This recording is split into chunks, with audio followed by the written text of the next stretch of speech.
కింద ఉన్నటువంటి నా గౌడ సోదరులకు ప్రతి ఒక్కరికి నా హృదయపూర్వక ధన్యవాదాలు తెలియజేసుకుంటూ, వేదికల మీద మాట్లాడడం, వేదిక దాటిపోయినాక దానికి రూపం లేకుండా చనిపోవడం వల్ల మన జాతి అనుకున్నంత ఇప్పుడు కలపూర్తి కాన్ఫరెన్స్లో ఇంచుమించు లెక్కలు కరెక్ట్ తెలియదు కానీ 30 నుంచి 40 వేల మంది గౌడ ఓటర్లు ఉన్నారని ఒక లెక్క ఉంది.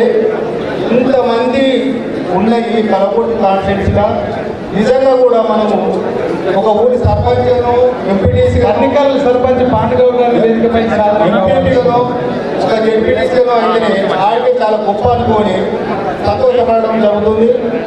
40,000 ఓట్లు ఉన్న కలవకుర్తి కాన్ఫరెన్స్ లా మన గౌడ జాతికి వెళ్ళి ఒక గౌడ ఎమ్మెల్యే కావద్దని ఏమన్నా ఇబ్బంది ఉందా అని నేను ప్రశ్నిస్తున్నాను.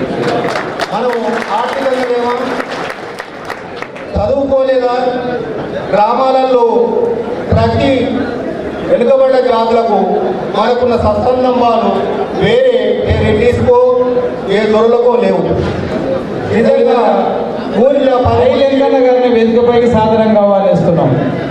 ఊళ్ళో 10 మంది రెడ్డిస్ దొరలో ఉంటే వాళ్ళ ఆలోచన మొత్తం రాజకీయంగా వాళ్ళ ఊళ్ళో ఎన్ని గొడవలు ఉన్నా రెడ్డిస్ మధ్య కానీ దొరల మధ్య వాళ్ళ ఆలోచన ఏముంటుందంటే మనవాడే లీడర్ అయి ఉండాలి, వీళ్ళంతా మన చెప్పు చేతుల్లో ఉండాలి అనే ఆలోచనతో ఉంటారు. కాబట్టి దయచేసి ఇదివరకు మాట్లాడుకున్న విషయాన్ని కాకుండా దయచేసి రేపు రాబోయే ఎలక్షన్లు మన అంతా పార్టీలని ఏ పార్టీలో ఎట్లా ఉన్నా కానీ మన ఆధిపత్యం చూపెట్టడానికి ప్రయత్నిస్తారని, రేపు రాబోయే ఎలక్షన్లలో ఖచ్చితంగా ఈ సంఘం పవర్ ఏందో చూపెట్టాలని ఆశిస్తూ ఈ అవకాశం ఇచ్చిన మీ అందరికీ ధన్యవాదాలు తెలుపుతున్నాను.